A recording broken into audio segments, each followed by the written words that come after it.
kuat, bukan karena gagahku, tapi oleh Rohmu.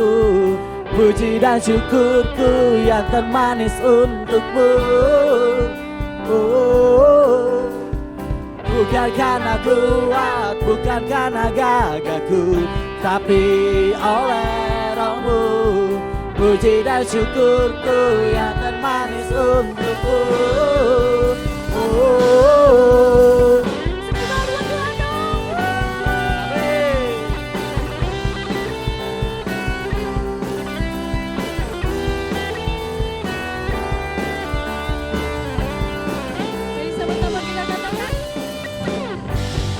Ku datang, ya Tuhanku, naikkan pujian, bersuka, hei bersorak, karena kasih-Nya dalamku, dalamku, dan hatiku berseru. Bukan karena kuat, bukan karena gagahku, tapi oleh Rohmu. Puji dan syukurku yang termanis untukmu. Bukan karena kuat, bukan karena gagahku, tapi oleh Rohmu. Puji dan syukurku yang termanis untukmu.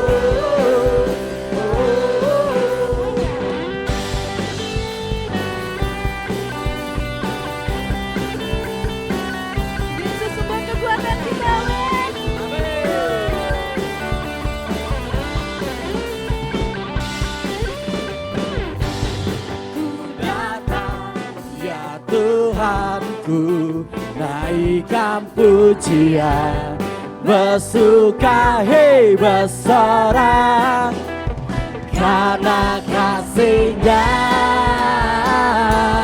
dalamku, dalamku, dan hatiku berseru. Bukan karena kuat, bukan karena gagahku, tapi oleh Rohmu. Puji dan syukurku yang termanis untukmu. Bukan karena kuat, bukan karena gagahku, tapi oleh Rohmu. Puji dan syukurku yang termanis untukmu.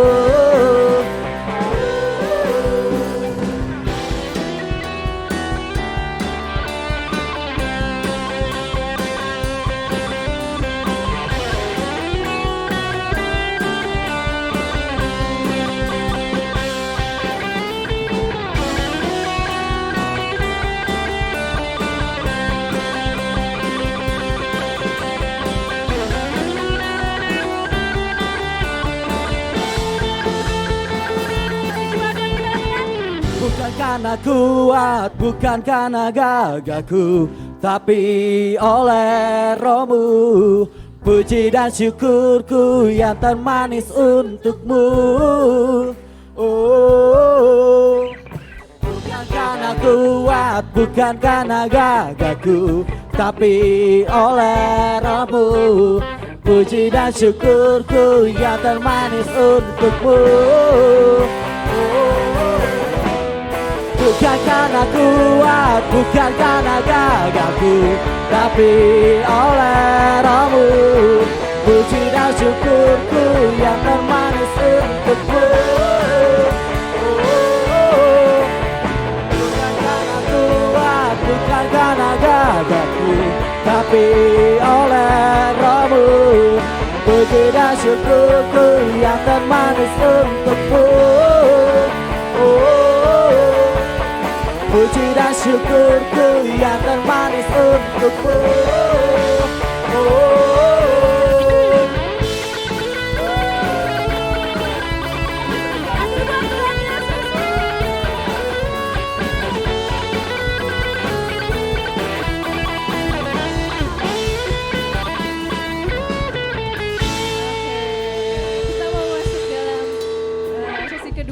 mau siapin hati kita mau berserah penuh sama Tuhan.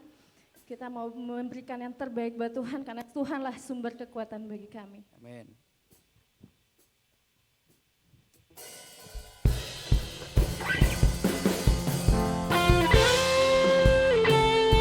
Yesuslah sumber kekuatan kami Tuhan. Kami mau berserah penuh padamu ya Yesus.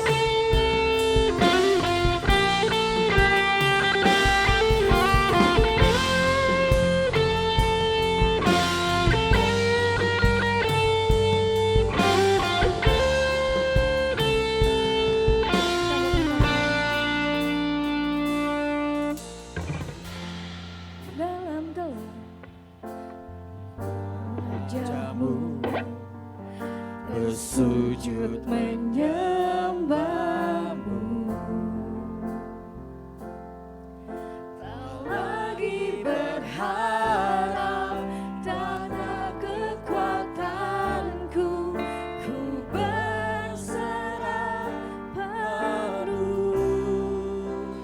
Kaulah sandaran hidupku, gunung batu dan perlindunganku, sampai akhir ku nyatakan Yesus hanya Engkau yang ku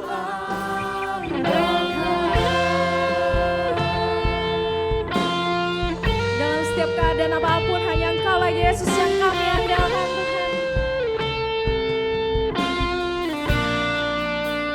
Dalam sesat ku mencari wajah-Mu, bersujud menyembah-Mu,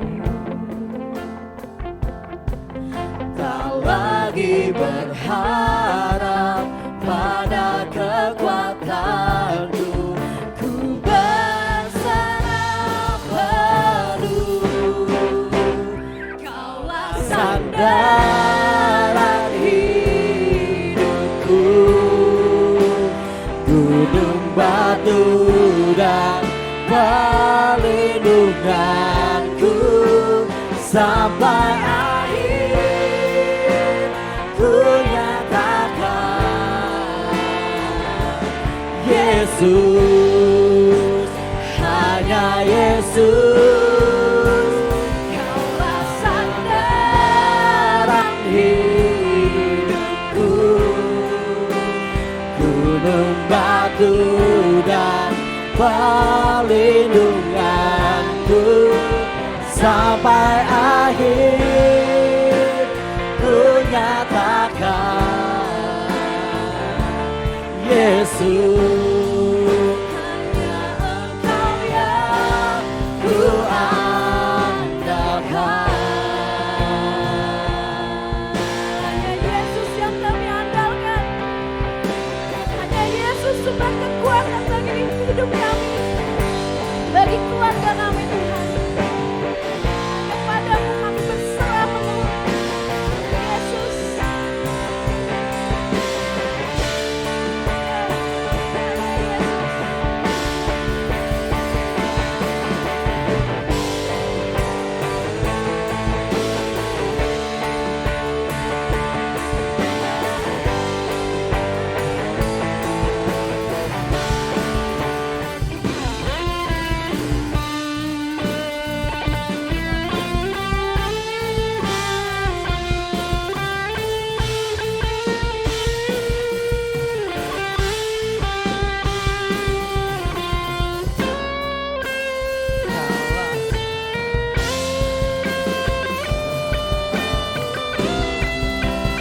Kaulah sandaran hidupku, gunung batu dan perlindunganku, sampai akhir ku nyatakan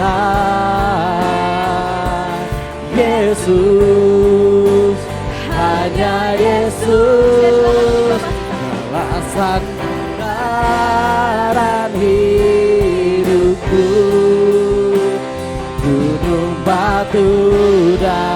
perlindunganku sampai akhir ku nyatakan Yesus hanya Engkau yang ku andalkan. Kami bersyukur buat waktu sekarang ini. Kami percaya Tuhan akan bawa kami masuk dalam kebenaran yang lebih dalam lagi. Sampai kami ditemukan menjadi pribadi yang serupa dengan Engkau. Rumah tangga kami dipulihkan. Kalau ada bagian-bagian yang terhilang hari ini Tuhan kembalikan. Kalau ada bagian-bagian yang rusak hari ini Tuhan betulkan kembali. Supaya rumah tangga kami gambaran dari surga sendiri. Mari Bapak berfirman, kami semua siap mendengar. Dengan rendah hati kami sambut firman-Mu di dalam nama Tuhan Yesus Kristus. Haleluya, mari katakan amin. Tepuk tangan yang meriah, silahkan duduk. Mari katakan haleluya. Lebih semangat, haleluya. Boleh sambil tepuk tangan, mari katakan haleluya. Oke, kita masih dengan tema fungsi dan tanggung jawab. Tadi itu kita bicara tentang banyak fungsi, lebih banyak ke fungsi. Sekarang kita ke tanggung jawab ya. Next, tolong dibuka. Sekali lagi bahwa penyebab mendasar ya kekacauan rumah tangga adalah karena masalah fungsi dan tanggung jawab. Berikutnya. Selain terjadi tidak berfungsi, juga sering terjadi saling lempar tanggung jawab. Jadi kalau kita saling menuntut, kita saling berharap, itu justru itu akan jadi masalah. Makanya harusnya saya mau pinjem istilahnya pria sedikit aja ya. Yuk coba Bapak Ibu kita semua yang ada dalam ruangan ini, yang mendengar saya boleh katakan haleluya. Angkat tangan kananmu bersama saya dan katakan begini, tanggung jawab berhenti di sini. Di mana? Di sini. Sekali lagi, tanggung jawab berhenti di sini. Bilang sebelahmu, bukan di kamu. Terus sebelah lagi, bukan di kamu. Bukan di dia. Bukan di mereka. Tapi di sini. Wah, kalau rumah tangga pakai prinsip ini, gak ada ribut. Kenapa? Semua kan begini ya kan. Nah mulai sekarang coba tanggung jawab berhenti di sini. Boleh katakan amin? Nah, kita mulai dari pria. Ayo kita lihat ayatnya Roma pasal 5 ayat 12. Ayat itu berkata begini, Roma pasal 5 ayat 12. Mari kita baca bersama-sama tanpa kecuali. Kita semua yang duduk di tempat ini kita baca. Yang sudah siap boleh katakan haleluya. 2, 3. Sebab itu sama seperti dosa telah masuk ke dalam dunia oleh satu orang dan oleh dosa itu juga maut, demikianlah maut itu telah menjalar kepada semua orang karena semua orang telah berbuat dosa. Jadi dosa itu masuk ke dalam dunia hanya oleh satu orang dan oleh satu orang itu maka dosa menjalar ke seluruh dunia membuat seisi dunia berbuat dosa. Nah, kata satu orang di sini Bapak Ibu menggunakan kata one man yang artinya satu pria ya. Jadi pintu gerbangnya dosa masuk ke dalam dunia itu bukan wanita tapi pria. Padahal di Taman Eden itu yang pertama makan buah siapa? Hawa, bukan Adam. Makanya enggak ada istilah Adam nafsu ya. Hawa nafsu ya. Karena apa?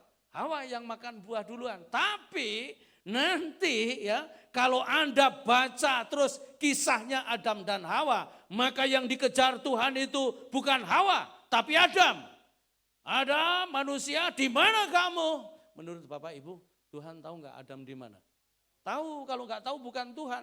Tuhan itu tahu persis Adam di mana dan sembunyi di balik apa, Tuhan tahu. Tapi Tuhan sendiri juga mau Adam sadar, Adam tahu dia ada di mana dan siapa dia dan sembunyi di balik apa. Tapi harus Adam yang mengatakan. Sekarang ini Tuhan juga tahu siapa dirimu, kayak apa kamu, sembunyi di balik apa, termasuk yang sembunyi di balik pelayanan, Tuhan juga tahu. Ya, kadang-kadang pelayanan itu buat tempat persembunyian, Tuhan tahu. Tapi Tuhan mau, Anda sendiri juga tahu, dan Anda yang mengatakan, Adam sembunyi di balik pohon, betul begitu? Pakai cawat daun ara, betul begitu? Nah, mungkin ini inspirasi kolor hijau pertama, daun ara, ya kan? Cawat daun ara, ya kan? Terus Adam ngomong begini, aku ada di sini Tuhan, setelah aku mendengar engkau ada di taman ini, aku menjadi takut. Oh, apa kamu sudah makan buah yang kularang dimakan itu? Adam jawabnya begini, perempuan yang kau taruh di sampingku, dialah yang membuat aku makan buah itu. Siapa yang disalahkan? Wih, kalau saya peragakan begini loh, perempuan yang kau taruh di sampingku. Siapa yang disalahkan? Tuhan loh. Dialah yang membuat aku makan buah itu. Jadi pria yang rajin menyalahkan istri, Anda sedang menyalahkan Tuhan. Seolah-olah Tuhan taruh orang yang salah, nggak pas buat Anda, kenapa kok nggak yang lain gitu. Ngerti ya? Tuhan itu kalau taruh orang nggak pernah keliru, pasti pas. Boleh katakan amin? Tapi kalau ternyata bentuk istrimu kayak gitu, nah itu tanggung jawabmu. Kenapa? Karena istrimu itu lambang kepemimpinanmu sendiri. Ya, jadi sebenarnya masalah utamanya adalah karena pria tidak becus memimpin istri. Kalau istri itu memimpinnya benar, benar juga dia. Bilang sama pria sebelahmu, jangan tutup telingamu ya, ini penting.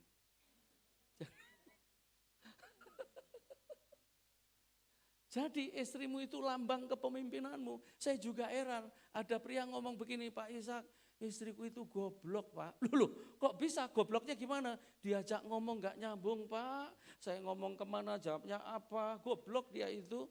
Saya langsung ngomong, berarti kamu lebih goblok dari istrimu. Loh kok bisa Pak? Bisa. Goblokmu itu sudah tahu perempuan goblok kamu nikahin. Nah itu, ya kan? Akhirnya kamu tiap malam tidur sama wanita goblok, maka lahirlah anak-anak goblok. Karena bapaknya lebih dulu. Jadi mulai sekarang bapak-bapak perhatikan, istrimu itu lambang kualitas kepemimpinanmu. Jangan direndahkan, karena apa? Itu kepemimpinanmu. Ya, sekali waktu saya ngobrol sama ownernya sebuah perusahaan yang cukup besar. Saya tanya gini, bro berapa orang di kantor dipimpin? Puji Tuhan Pak, semuanya 3.000. Wow. Kira-kira susah mana kalau dibuat perbandingan, memimpin 3.000 orang itu dibanding pimpin 1 orang di rumahmu sendiri. Istri, dia nunduk, terus angkat muka dan dia ngomong begini, iya ya Pak ya, orang Malang dia, nek sitok wangel, cuman 1 tapi sulit, ya kan? Mimpin istri itu gak gampang loh. Gimana supaya Anda jadi pemimpin? Nah kita belajar sekarang ini. Ini kelihatannya kan Adam gak salah apa-apa ya kan? Wong yang makan Hawa. Ya kan? Tapi kita mau tahu, ada 4 kesalahan Adam sebagai tanggung jawabnya yang tidak dilakukan. Berapa kesalahan Adam? 4. Bilang sama pria sebelahmu, itu maksudnya kamu. 4 ya, yang tidak dilakukan. Kalau ini bentuk tanggung jawab ini tidak dilakukan, rumah tanggamu kacau. Para pria siap untuk lakukan 4 tanggung jawab, perbaiki kesalahan Adam, kita semua sebagai pria. Boleh katakan amin? Ada berapa tadi? 4. 1, mari kita lihat. Salahnya Adam, tanggung jawabnya Adam yang pertama itu adalah mengakui dosa, mengakui kesalahannya. Ini paling sulit. Ya kan? Pria itu kalau suruh ngaku salah begitu, gengsinya luar biasa. Tapi saya mau kasih tahu, kalau pria tidak berani membereskan yang satu ini, ditiru sama istrinya. Nurun ke anak-anaknya juga. Kesalahan pria yang pertama adalah tidak berani bertanggung jawab atas dosanya sendiri. Dia lempar kepada istrinya, dia lempar kepada orang. Nah makanya kalau cari karyawan, ya, kalau salah berani ngaku, ambil. Ini benihnya bagus. Karena apa? Jujur, rendah hati. Tapi kalau berkelit-kelit begitu, walaupun pinter, Anda mesti doakan dulu. Karena orang goblok itu bisa diajari jadi pinter. Tapi orang sombong, orang tidak berani mengakui salahnya, ini susah dibentuk. Kira-kira ada enggak pria seperti itu? Bilang sebelahmu, ada di sini sekarang. Nah kita harus bertobat. Pria itu kalau salah harus berani ngaku. Bahkan contohnya itu para pria perhatikan baik-baik. Makanya tadi saya pakai istilah tanggung jawab berhenti di sini. Itu sebenarnya Yesus. Yesus itu gak salah. Tapi yang salah kita semua. Tapi dia bisa ngomong begini. Aku yang paling salah. Aku bawa dosa itu. Aku jadikan dosa. Gitu kan? Pria harusnya begitu loh. Istri, anak-anak salah. Aku yang di depan. Itu harusnya. Lah ini banyak pria malah ngumpet di dalam roknya istri. Waduh, malah istri jadi bemper. Udah kamu aja yang maju gitu. Tapi di Sukabumi kayaknya enggak ada. Ini adanya di Jakarta. Tapi masalahnya banyak orang Sukabumi di Jakarta. Pertama ini Pak, dan saya mau kasih tahu ya. Ini serius. Kalau pria tidak berani membereskan salahnya, dosanya, maka ada akibat beda dosa pria sama dosa wanita. Wanita itu kalau berdosa cuman begini loh Tuhan ngomong. Susah payahmu waktu mengandung akan kubuat sangat banyak dan dengan kesakitan kamu akan melahirkan anak-anakmu. Pertanyaannya berapa banyak sih wanita melahirkan? 6 kali? 7 kali? Sekali waktu saya ada di Manado, ibu gembala meninggal. Anaknya diabsen karena pernah nikah 4 kali, jadi anaknya itu 16. Dalam hatiku, ini ibu mencret apa beranak? 16 loh. Waduh, berarti nggak perlu ngeden lagi itu. Jongkok sudah keluar masing-masing. Tapi kan setelah itu sudah. Tapi buat pria, perhatikan para pria. Kalau pria tidak berani membereskan dosanya, salahnya, dan menjadi orang yang sok benar sembunyi di balik dosa, maka Tuhan ngomong begini, terkutuklah tanah karena kamu, dengan berpeluh kamu akan mencari rezekimu seumur. Jadi dosanya pria itu Pak mengakibatkan tanah dikutuk. Apa itu tanah? Tempatmu berdiri itu tanah. Tempatmu tinggal itu tanah. Tempatmu kerja itu tanah. Tempatmu melayani itu tanah. Makanya pria harus berani beresin dosanya. Enggak usah kompromi dengan dosa karena dosamu membuat tempatmu berdiri itu terkutuk. Tapi kalau pria dipulihkan, sumbernya dipulihkan, yang disumberin dipulihkan juga. Tanah juga yang diberkati oleh Tuhan. Saya percaya gini, kalau pria-pria di gereja ini dipulihkan, Sukabumi akan diberkati oleh Tuhan. Pengaruhnya begitu, tanahnya yang diberkati. Makanya pria jangan ngumpet dari dosa. Selesaikan dosamu, akui kesalahanmu, bereskan.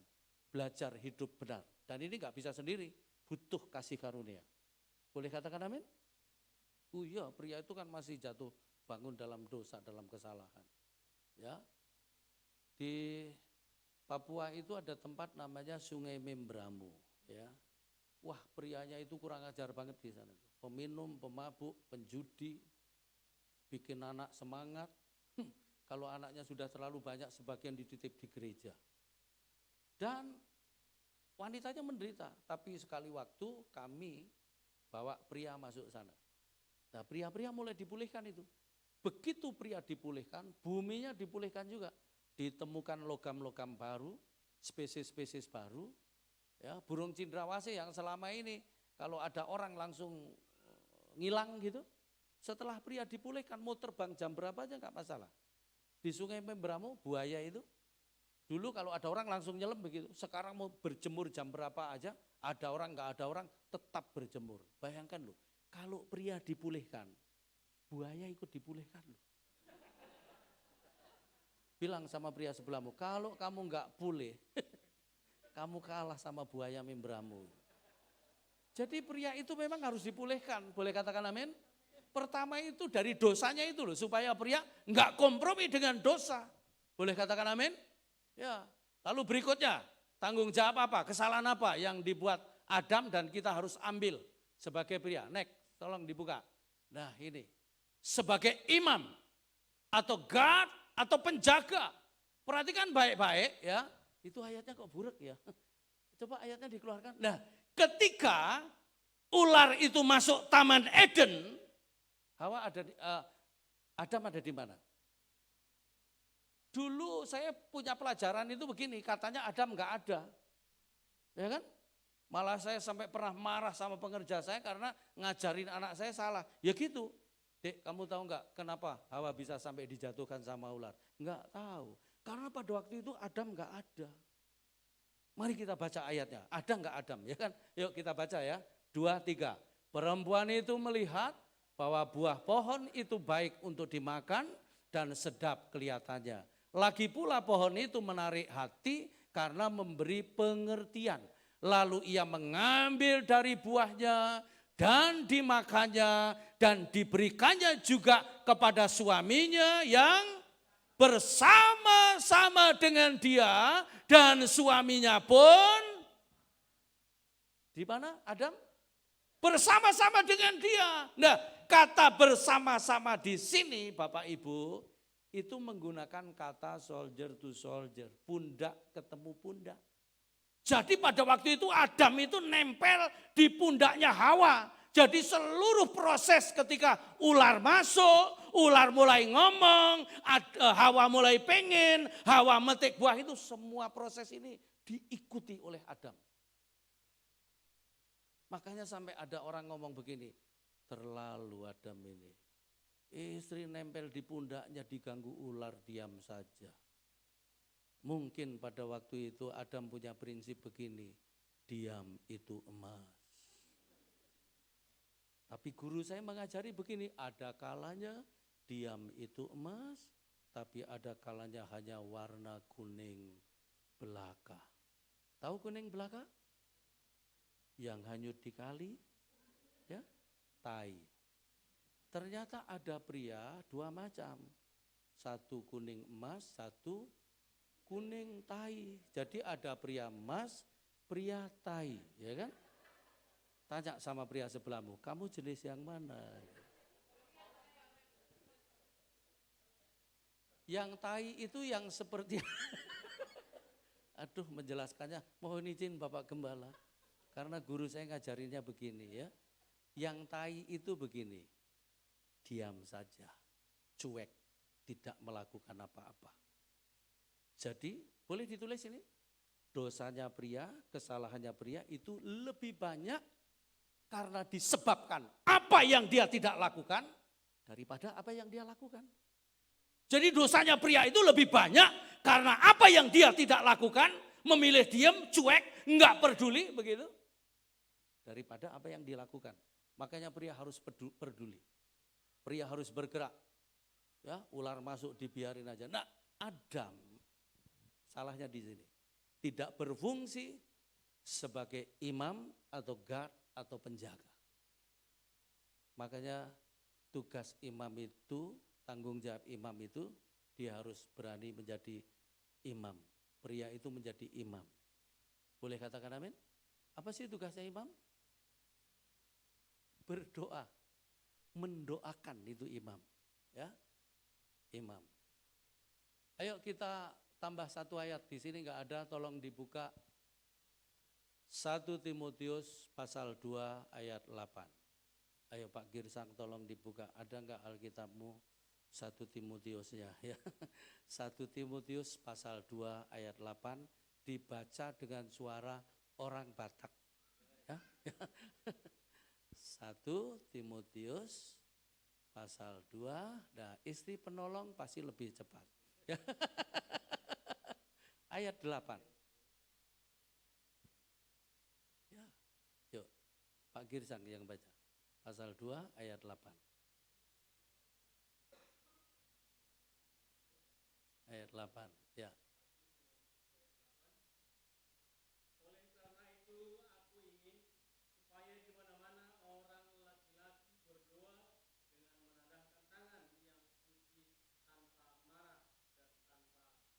Ya, jadi di mana-mana, di rumah, di kantor, di gereja, di jalan, di mana-mana pria harus berdoa dengan menadahkan tangan yang suci, tanpa dosa, tanpa marah, kenapa doanya pria enggak dijawab?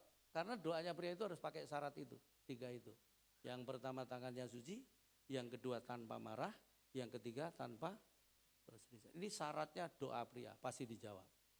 Nah, saya sejak ngerti prinsip ini, Bapak Ibu, saya setiap pagi mendoakan istri dan anak-anak saya. Bukan saya yang didoakan, saya yang mendoakan. Saya doanya simpel, ya. Kadang tak taruh tanganku di atas kepalanya, biarlah berkat Abraham, Ishak dan Yakub turun ke atasmu limpah. Dalam nama Yesus, amin. Ini saya lakukan sejak tahun 2005 sampai hari ini. Sampai ganti istri. Gak enak ngomongnya ya. Tapi itu yang saya lakukan. Anakku mau berangkat sekolah tak panggil. Berangkat ya? Iya Pak. Sini Papa doakan dulu. Tak taruh tanganku di atas kepalanya. Biarlah berkat-berkat yang pernah turun kepada Abraham, Ishak dan Yakub turun ke atasmu limpah-limpah. Kamu berangkat dengan selamat, pulang dengan selamat dalam nama Yesus, amin. Pertama saya lakukan anakku gini, tumben Pak, saya lakukan sampai anakku nikah. Nah sekarang anak-anakku lakukan buat anak-anaknya. Tiap pagi saya lihat itu. Kalau dulu belum saya doakan gitu, anakku pasti cari saya. Pak, belum dilepasin berkat. Ingat ya, kita sumber loh ya. Kalau kita doa itu pria itu sama dengan lepas berkat. Ingat ya, beda sama doanya ibunya. Bapaknya, karena bapaknya yang lepas berkat. Jadi bapak-bapak yang ada di tempat ini, mulai hari ini Anda yang harus melepas berkat kepada istri dan anak-anakmu. Kalau saya belum doakan, anakku pasti cari saya. Pak, belum didoakan. Disodorkan kepalanya. Kebiasaanku baru mendatangkan kebiasaan anakku juga. Dan doanya pria sama doanya wanita itu gini. Tadi saya sudah ngomong, side impact doa pria itu ada 2.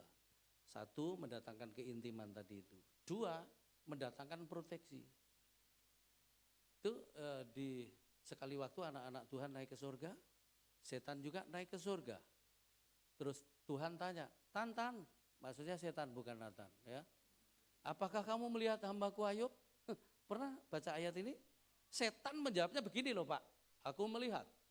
Tapi bukankah Tuhan taruh pagar sekelilingnya, pagar sekeliling rumahnya, pagar sekeliling pekerjaannya, sehingga membuat apa saja yang dikerjakan Ayub berhasil dan bertambah-tambah. Ayub 1 ayat 10. Kenapa setan bisa ngomong begitu? Karena ayat 5-nya berkata, Ayub itu tiap pagi kumpulkan anak-anaknya, doakan mereka satu persatu. Jadi kalau ada pria berdoa, itu sama dengan membuat pagar sekeliling hidupnya, sekeliling anak-anaknya, sekeliling rumahnya, sekeliling bisnisnya, sehingga bisa berhasil dan bertambah-tambah. Itu sebabnya pria harus berdoa. Kenapa? Kerja kerasmu penting, tapi doamu itu yang membuka berkat. Nah gitu ya. Bilang sama pria sebelahmu, berdoa. Kapan dimulai? Hari ini. Nanti pulang, doa tidur Anda yang pimpin. Kali waktu ada seorang gembala kunjungi jemaatnya, terus jemaatnya ngomong begini, puji Tuhan Bapak Gembala, saya pas ulang tahun tolong didoakan nanti terus kita makan bareng. Ya. Oke, saya doakan kamu ya ulang tahun, tapi nanti doa makan kamu yang pimpin. Begitu gilirannya doa makan, enggak ada suara loh. diem. Malah yang terdengar itu tendangan kaki di bawah meja. Karena istrinya duduk di belakang, di depannya, nendang kaki istrinya. Gludak begitu. Mama tolong doa. Enggak, papa yang disuruh. Tolong mama. Enggak, papa. Tolong ma. Udah coba belajar. Terus akhirnya doa juga ini pria. Doanya begini. Bapa di surga. Biasanya pria itu kalau nggak pernah doa, disuruh doa pasti batuk. Besok besok kalau ada makan bersama, suruh satu pria berdoa. Kalau sampai batuk, berarti dia nggak pernah berdoa. Terus akhirnya doa juga. Bapa di sorga, terus diem nggak ada suara. Akhirnya anaknya yang paling kecil nyaut. Tuhan Yesus berkati makan minum kami supaya kami sehat. Dalam nama Yesus, amin. Bapaknya langsung lap keringet gua jagung-jagung gedenya sambil ngomong begini. Sudah aku bilang, tak bisanya aku berdoa. Pria harus berdoa. Boleh katakan amin? Doa itu bukan puisi, menyampaikan isi hati kepada Bapa. Supaya apa? Datang keintiman, datang perlindungan, datang proteksi tadi. Karena apa? Proteksi itu doanya pria. Saya kalau di luar kota begini, telepon anak, doakan lewat HP. Itu ngobrol sebentar terus doakan begitu. Tiap hari. Pak Girsang sering tugas keluar toh. Telepon ke rumah, istri, anak-anak, ayo kita doa. Jangan ngomong begini, sudah doa belum? Jangan. Anda ayo kita doa gitu. Kan selama ini sudah doa belum gitu kan? Atau sudah sarapan ya gitu ya kan? Doanya yang pertama. Boleh katakan amin? Ingat pria itu sumber, dia akan melepas berkat. Kalau dia enggak lepas berkat, maka kutuk dari nenek moyang lewat kita turun ke anak cucu kita. Termasuk kesalahan-kesalahan yang fatherless dan lain sebagainya itu. Tapi kalau Anda lakukan ini, Anda sedang memperbaharui pembapaan yang benar. Boleh katakan amin? Salah tanggung jawab yang ketiga yang dilanggar Adam. Perhatikan. Tanggung jawab sebagai yang ketiga sebagai nabi atau guide atau pembimbing. Jadi pada waktu ular itu masuk Taman Eden, ayat yang dibuka, ular itu pakai ayat, pakai firman ya. Ular tanya, Hawa, bagaimana tentang buah itu? Nah, perhatikan. Lalu kemudian itu ayat 4 itu, tetapi ular berkata kepada perempuan itu, sekali-kali, Hawa kan jawabnya begini, Hawa, bagaimana tentang buah itu? Ya, Hawa jawabnya begini. Allah berfirman, itu tuh. Kalimat yang kedua. Allah berfirman, jangan kamu makan ataupun raba buah itu, nanti kamu mati. Nah di sini ular tahu, Hawa enggak ngerti firman. Karena apa? Originalnya enggak ada kata diraba, betul? Tuhan itu hanya berfirman kepada Adam, Adam jangan makan buah ini karena pada waktu kamu memakannya, kamu akan mati. Tapi Hawa begitu ditanya ular bertanya, Hawa, apa tentang buah itu kata Tuhan? Kata Tuhan jangan dimakan, jangan diraba, nanti kamu mati. Ular langsung, wah nggak tahu firman ini. Nah sekarang salahnya Adam di mana? Salahnya Adam begini Pak, Bu. Pada waktu Adam ditaruh di Taman Eden, dikasih firman. Baru dipercaya untuk kelola Taman Eden dengan firman itu. Hawa belum ada. Nah gitu. Nah begitu ditaruh Hawa, maksudnya Tuhan supaya Adam menyampaikan firman yang dia sudah terima itu kepada istrinya. Nah melihat jawabannya istrinya ini membuktikan bahwa Adam tidak berhasil mendaratkan firman di hati istrinya. Nah banyak pria begitu, bahkan banyak pendeta seperti itu. Berhasil mendaratkan firman di hati setiap jemaat. Tapi di hati istri sendiri belum tentu. Ya, makanya tugasnya pria itu harus berdiri di rumah sebagai nabi, sebagai guide, sebagai pembimbing yang membawa Tuhan dan firman-Nya masuk rumah. Jadi kalau tugasnya imam begini Pak, tugasnya imam itu membawa keluarga datang kepada Tuhan dan dia jadi pengentaranya, gitu kan? Tapi kalau tugasnya nabi membawa Tuhan dan firman-Nya masuk ke dalam rumah. Gitu. Ngajarin anak-anak, ngajari firman. Dan kalau anakmu tidak diajari firman oleh Anda, maka nanti diajari value oleh gadgetnya, oleh teman-temannya. Makanya pria harus kuat bawa firman masuk ke rumahnya. Ya, dan Tuhan ngomongnya begini, apa yang kamu dengar daripadaku hari ini, kamu perhatikan, kamu ajarkan kepada anak-anakmu berulang-ulang, kamu bicarakan pada waktu kamu berbaring, pada waktu kamu bangun, pada waktu kamu duduk, pada waktu kamu berjalan. Ajarkan dan bicarakan berulang, bicara, mengajar. Berulang-ulang di situ menggunakan kata zanan yang artinya kayak ngasah pisau, ngasah mata anak panah. Jadi bisa enggak ngasah mata anak panah hanya seret gitu. Makanya kita enggak boleh ngomong begini sama anak, papa mama ngomong sudah berapa kali, kamu masih enggak berubah. Kalau saya jadi anaknya terus saja ngomong Pak, Ma, selama mulut masih bisa ngomong.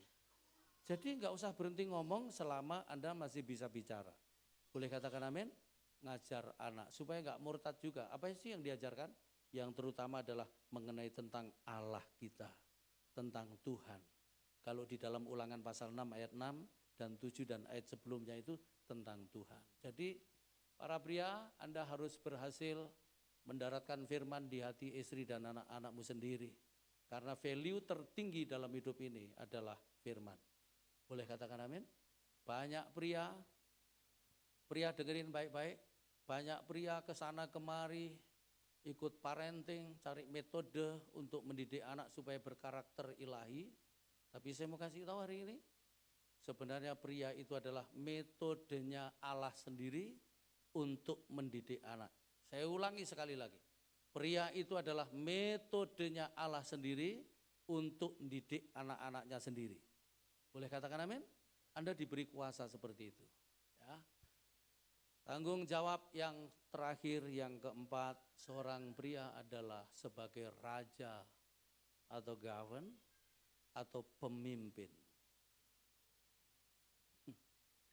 Jadi intinya gini, Bro, Pak, saudara pria itu harus gini, imam, nabi, dan raja. Kalau suaminya raja berarti istrinya ratu. Kalau sampai ada istri diperlakukan seperti pembantu, itu prianya bukan raja, tapi tukang panjat pohon pinang. Ya. Ayo bilang sama istrimu, mulai hari ini kamu ternyata ratu.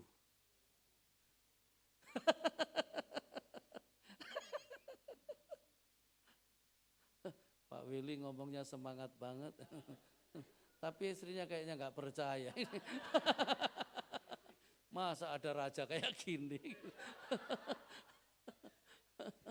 Jadi para pria itu raja. Boleh katakan amin?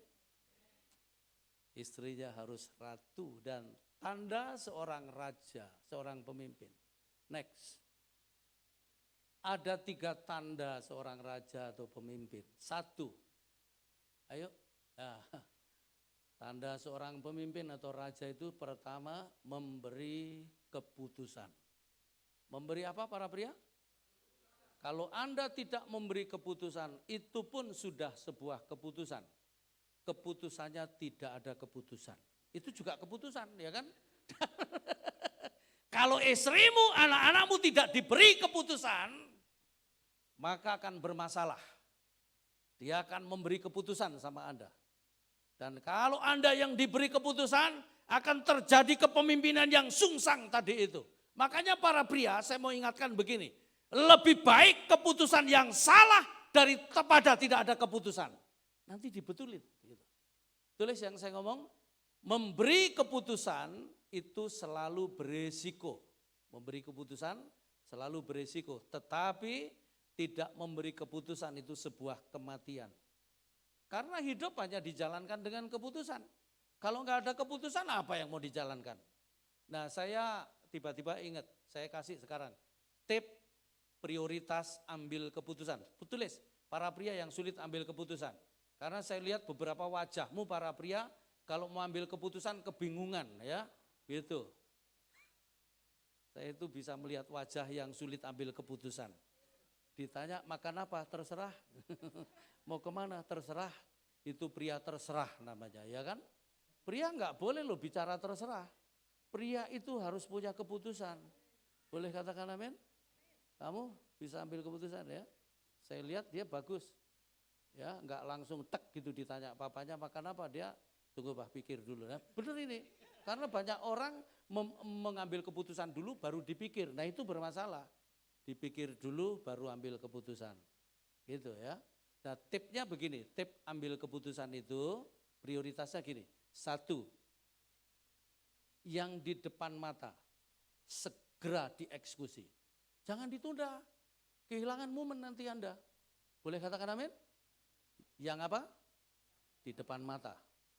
2, pilih yang terpenting dari semua yang penting.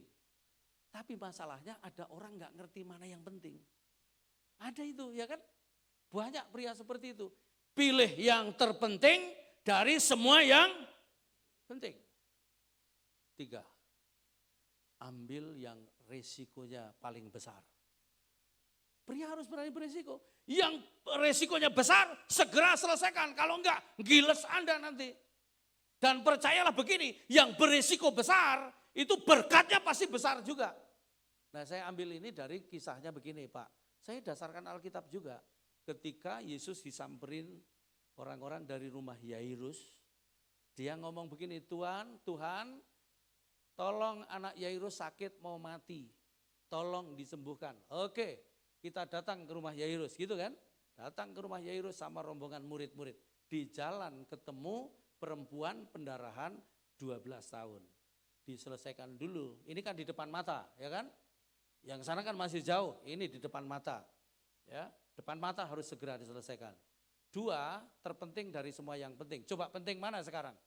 Ini perempuan pendarahan 12 tahun. Anak Yairus mau mati. Mau mati 12 tahun. Penting mana? Penting ini karena apa? Ini perempuan pendarahan ini berapa tahun? 12 tahun. Dan hukum Yahudi, orang yang lagi mens itu tidak boleh menghadap Allah. Berarti dia 12 tahun putus hubungan sama Tuhan. Nah yang ada hubungannya dengan iman, dengan Tuhan, ini penting. Lebih penting daripada sekedar sakit. Selesaikan. Supaya apa? Nyambung dulu hubungannya sama Tuhan. Risiko besar, berkatnya besar. Mana lebih berisiko, ini perempuan atau anak Yairus? Perempuan, kenapa? Ribuan orang, ditonton ribuan orang. Jadi kalau sampai nggak disembuhkan, ribuan orang itu begini, ya Yesus, gitu. Tapi kalau disembuhkan, kemuliaan ribuan orang juga yang menyaksikan. Kalau rumah Yairus kan cuma seisi rumah aja yang maki-maki Yesus. Gitu loh, yang risikonya besar, Anda cepat selesaikan. Boleh katakan amin? Jadi pria harus ambil keputusan. Anak saya Theo itu Pak Willy, susah ambil keputusan. Tapi adiknya si Kesia itu yang dampingi cepat ambil keputusan.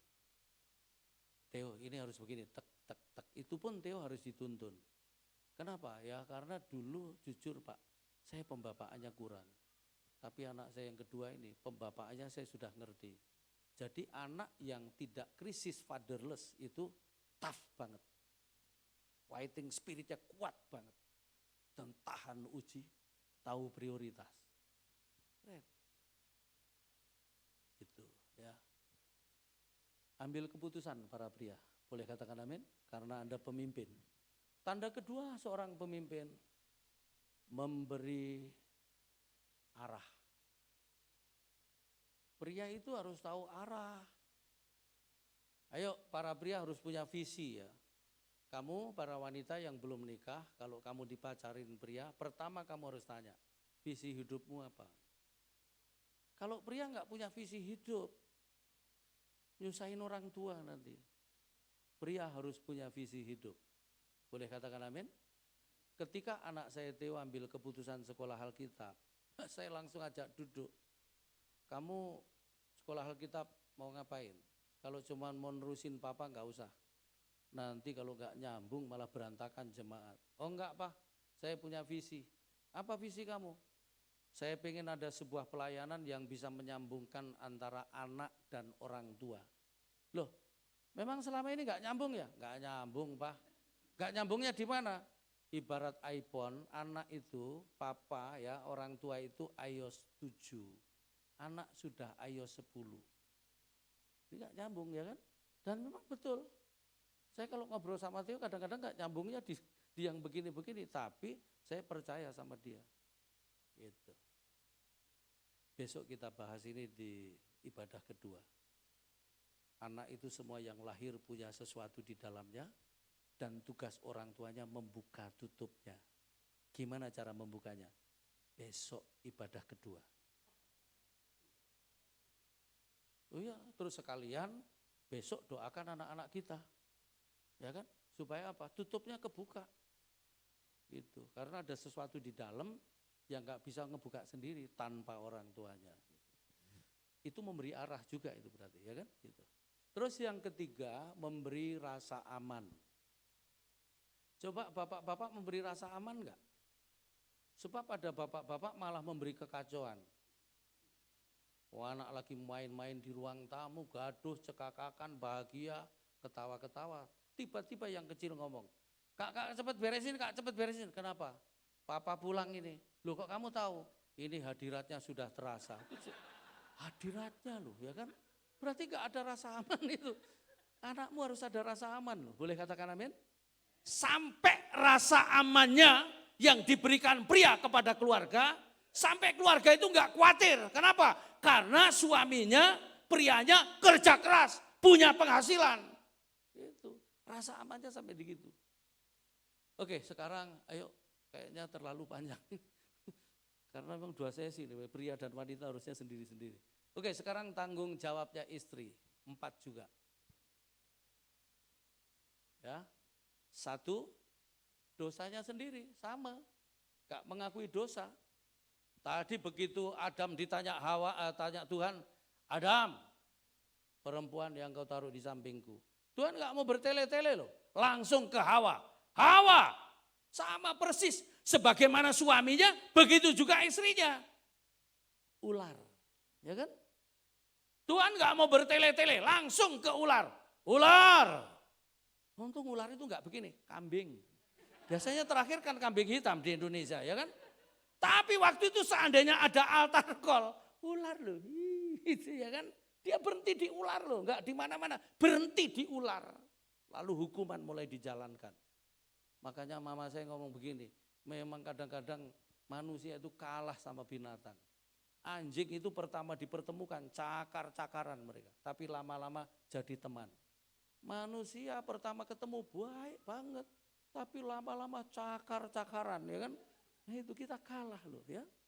Jadi berhenti di ular loh. Makanya sampai ada orang ngomong, ini Adam ini seandainya ini Adam orang Manado, mungkin ular itu sudah habis ya kan. Tapi saya mau kasih tahu, kita harus berani bertanggung jawab di sini. Boleh katakan amin? Salahnya kedua, tanggung jawab kedua, ya, keangkuhan hidup. Ini ada di WB kayaknya ya. Jadi ular itu kan ngomong begini, nanti kalau kamu makan buah itu, kamu akan jadi seperti Allah. Langsung di pikiran ada Hawa itu langsung pengen jadi seperti Allah. Keangkuhan hidup, ya. Wanita itu dosanya di sini. Keangkuhan hidup, gak rendah hati, melawan otoritas yang begitu-begitu. Ya, merasa dia lebih pinter cari duit. Itu. Pak Willy. Siapa nama istrinya? Irin. Ibu Irin. Anda jago banget mengelola uang. Dia pinter banget cari duit, tapi pinter ngabisin juga. Ya kan? Dari wajahnya kelihatan. Mudah lepas dari tangannya. Tapi jangan dikontrol ya. Jangan salah maksud saya. Tetap Anda jadi penolongnya, otoritas ada di dia. Gitu. Ya. Gitu.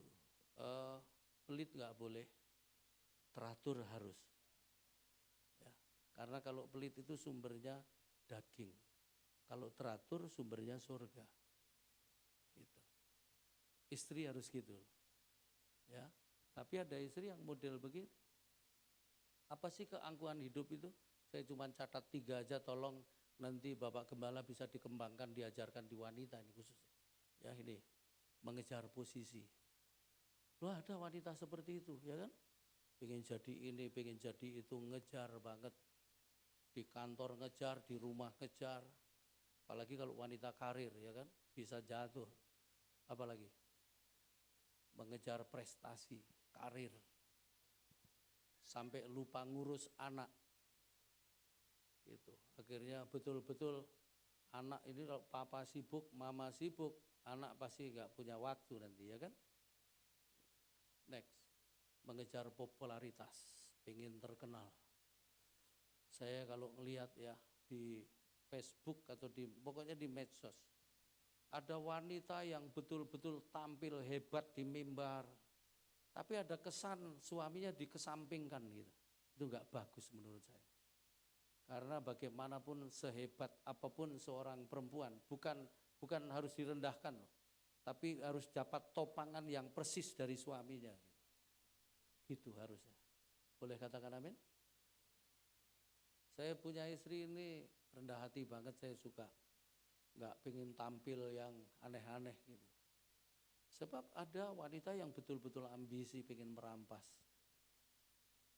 Wanita harus tahu merendahkan hati, boleh katakan amin? Jangan turuti keangkuhan hidup, sombong, gak bisa diatur, semaunya sendiri. Dan biasanya wanita yang persoalan di rumah, di gereja pun pasti bikin persoalan. Di tempat kerja pun pasti bikin persoalan. Ya. Oke, lanjut. Sampai mengorbankan keluarga gak boleh. Keinginan mata, begitu ngelihat dia pengen. Akhirnya sampai metik dan kemudian makan buah itu. Apa sih keinginan mata itu? Ini yang harus Anda kendalikan para wanita ya. Keinginan mata itu ya.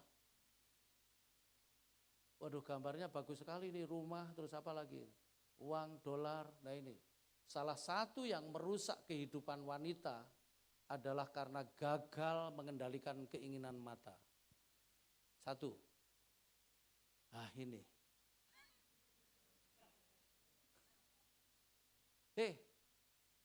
Saya mau kasih tahu begini, justru yang merusak keuanganmu itu asal ke pasar mumpung murah.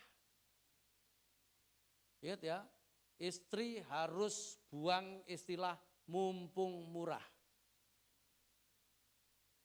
Kalau Ibu Erin tahu dia, apa yang harus dibeli dia tahu. Kalau Pak Willy asal senang beli. Kalau asal senang beli, saya mau kasih tahu. Ya Anda lama-lama uangnya hancur sebanyak apapun.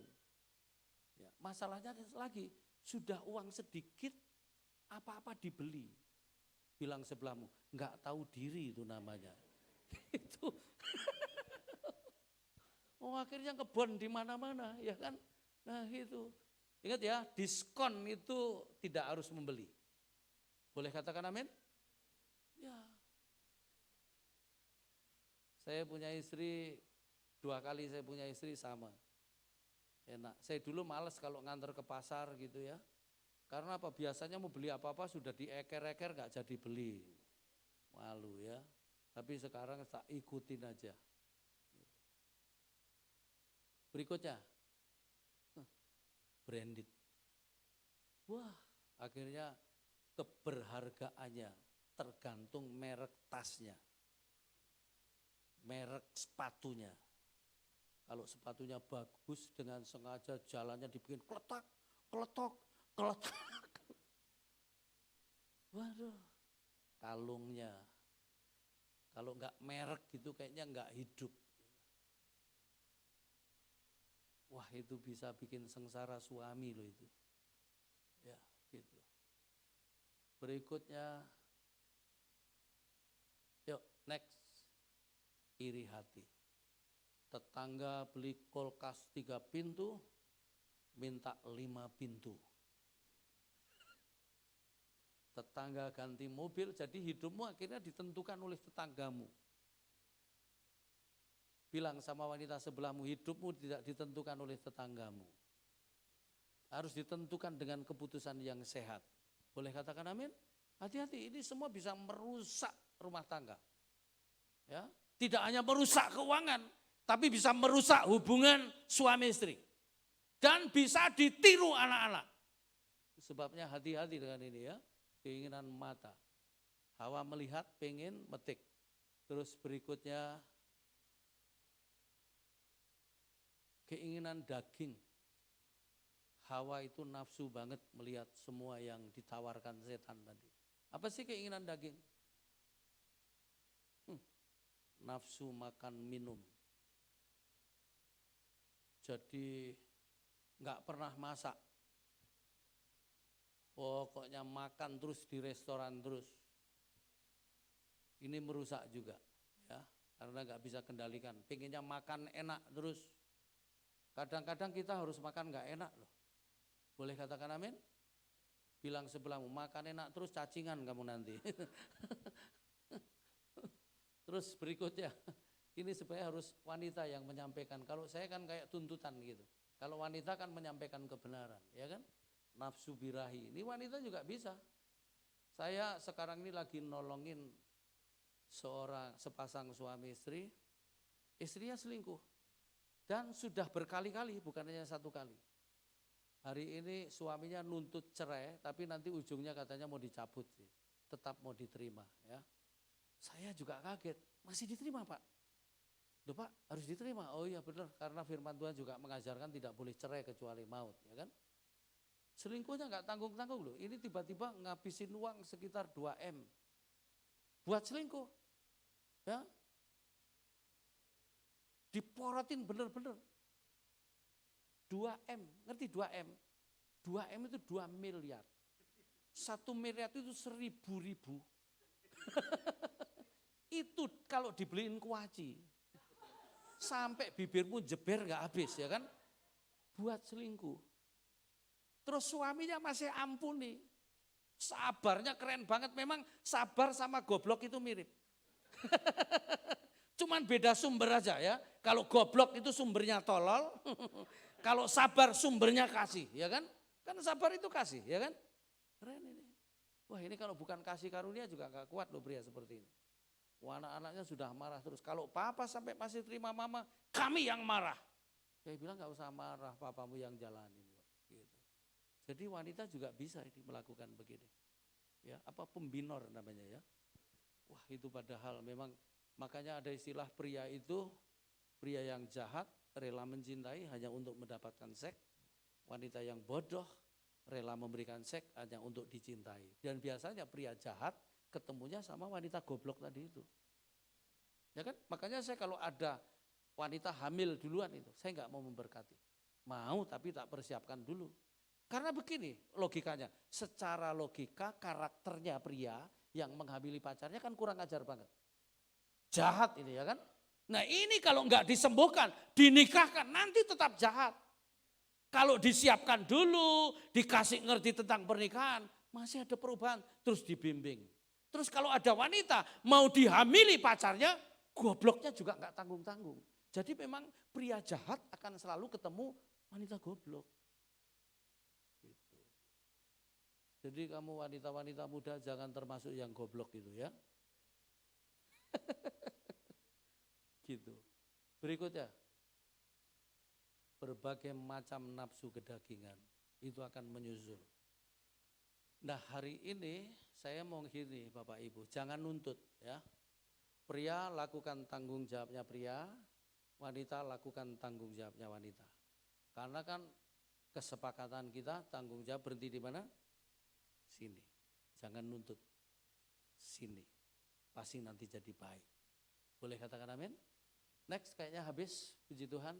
Akhirnya supaya keluarga mampu melalui berbagai macam kondisi yang terjadi, lakukanlah fungsi dan tanggung jawab masing-masing. Jangan saling menuntut, tapi saling membantu. Tundukkan kepala, kita mau datang kepada Tuhan. Yuk musik, kita nyanyi satu pujian dan kita berdoa. Firman-Mu pelita bagi kakiku, terang bagi jalanku. Haleluya. Tundukkan kepala, tutup mata.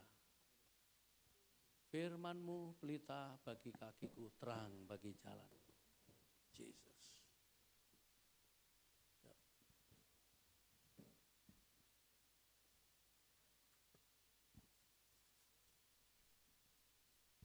Yuk, kita tundukkan kepala, kita renungkan firman yang sudah kita dengar. Haleluya. Oh, Jesus, haleluya.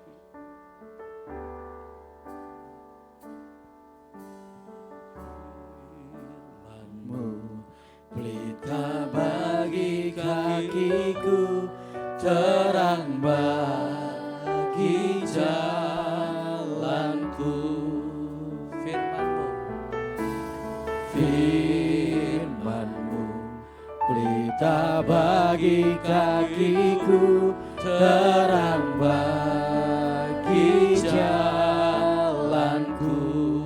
waktuku bimbang, Waktuku bimbang dan hilang jalanku, tetaplah Kau di sisiku,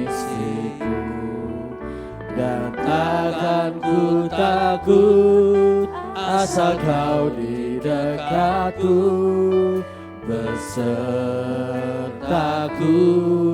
selamanya.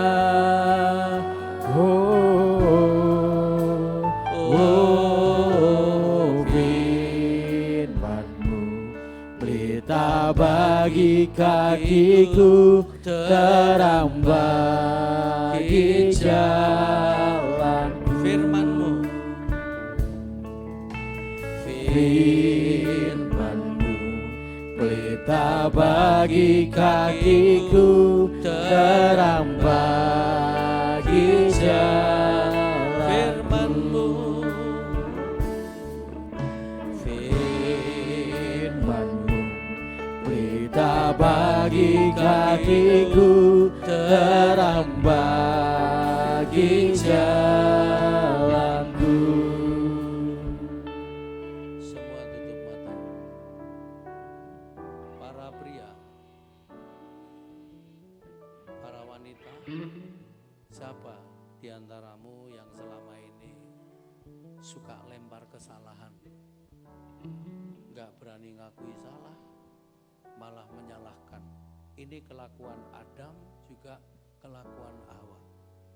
Ini nggak boleh kita tiru. Kita mau sembuh, kita mau pulih. Ini berlaku buat semua yang duduk dalam ruangan ini. Siapa yang suka menyalahkan pasangan, menyalahkan anak, menyalahkan orang tua kalau kamu anak, Anda boleh angkat tangan. Saya doakan dari sini supaya sembuh. Papa, kau lihat anak-anakmu yang mengangkat tangan, mereka tidak lebih buruk daripada yang tidak mengangkat tangan, tapi mereka lebih jujur, lebih rendah hati, dan mau sembuh.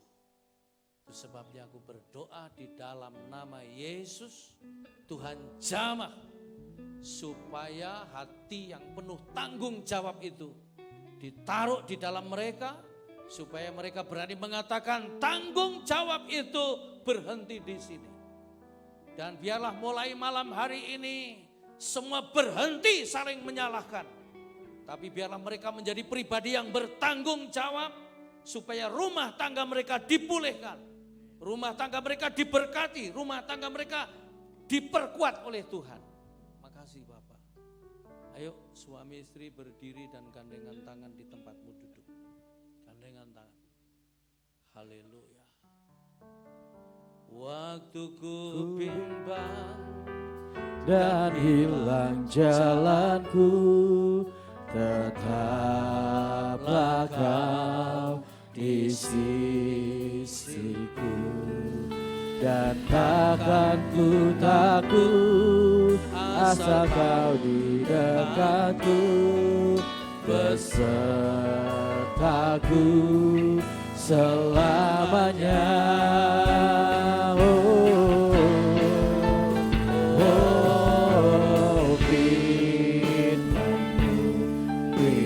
Bagi kakiku, terang terang bagi jalanku, terang bagi terang bagi jalanku, terang bagi jalanku.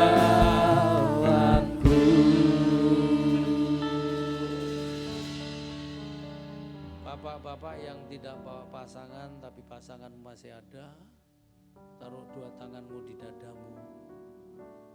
Yang tidak bawa pasangan, para istri yang gak bawa pasangan juga taruh dua tanganmu di dadamu, doakan pasanganmu. Anak-anak muda, taruh dua tanganmu di dadamu dan taruh kebenaran firman di situ, supaya nanti kalau kamu menikah, nikah sesuai firman. Haleluya. Sementara musik mengalun pujian ini lembut, yuk kita sama-sama berdoa. Bapak Ibu yang gandengan tangan, doakan anak-anakmu supaya anak-anakmu tidak nyasar nanti. Dan mimbar ini saya serahkan kepada Bapak Gembala sama Ibu Gembala untuk mendoakan jemaat. Yuk Bapak Ibu Gembala boleh maju ke depan, doakan jemaat. Terima kasih.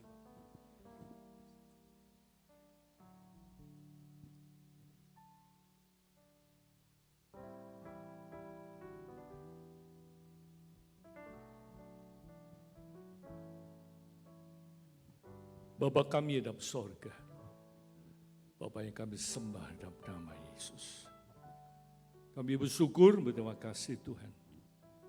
Selama 2 sesi, bila pikiran kami masing-masing boleh dibuka, kami boleh mengerti akan maksud dan rencana Tuhan dalam membangun sebuah keluarga, baik suami maupun istri. Biarlah mereka masing-masing memahami bagaimana peran seorang istri, peran seorang suami. Tuhan berkati hamba-Mu, Bapak Pendeta Ishak Tulus yang sudah membagikan firman Tuhan 2 sesi. Biarlah Tuhan berikan anugerah kekuatan dan kesehatan. Berkati acara besok, ada ibadah pertama, kedua, ketiga. Kami mohon supaya kuasa Tuhan boleh hadir. Kami rindu rumah tangga kami masing-masing jemaat boleh diubahkan oleh Tuhan dan memiliki paradigma yang baru. Bila kami boleh saling mengasihi, bukan saling menyalahkan. Terima kasih Tuhan, terima kasih Bapa. Jikalau sebentar kami akan pulang, Tuhan beserta dengan kami. Malam yang gelap kami akan istirahat, melepaskan lelah. Tuhan jaga, Tuhan lindungi dan pelihara kami. Agar sepanjang malam kami boleh istirahat dengan baik. Dan Tuhan berikan kesempatan agar besok kami boleh kembali berbakti dan mendengarkan suara Tuhan. Terima kasih Tuhan, terima kasih Bapa. Tadakan tanganmu, terima berkat daripada Tuhan. Hanya sesuruhku, pulanglah engkau dengan sejahtera. Terimalah berkat dari Tuhan, baik berkat jasmani, berkat rohani dan berkat materi. Berkat ini datang dari Allah Bapa. Kasih sayang kepada Tuhan Yesus, persekutuan dengan Roh Kudus menyertai saudara. Mulai malam hari ini sampai Tuhan Yesus datang kembali. Di dalam nama Tuhan Yesus kami berdoa dan bersyukur. Semua yang percaya katakan, amin.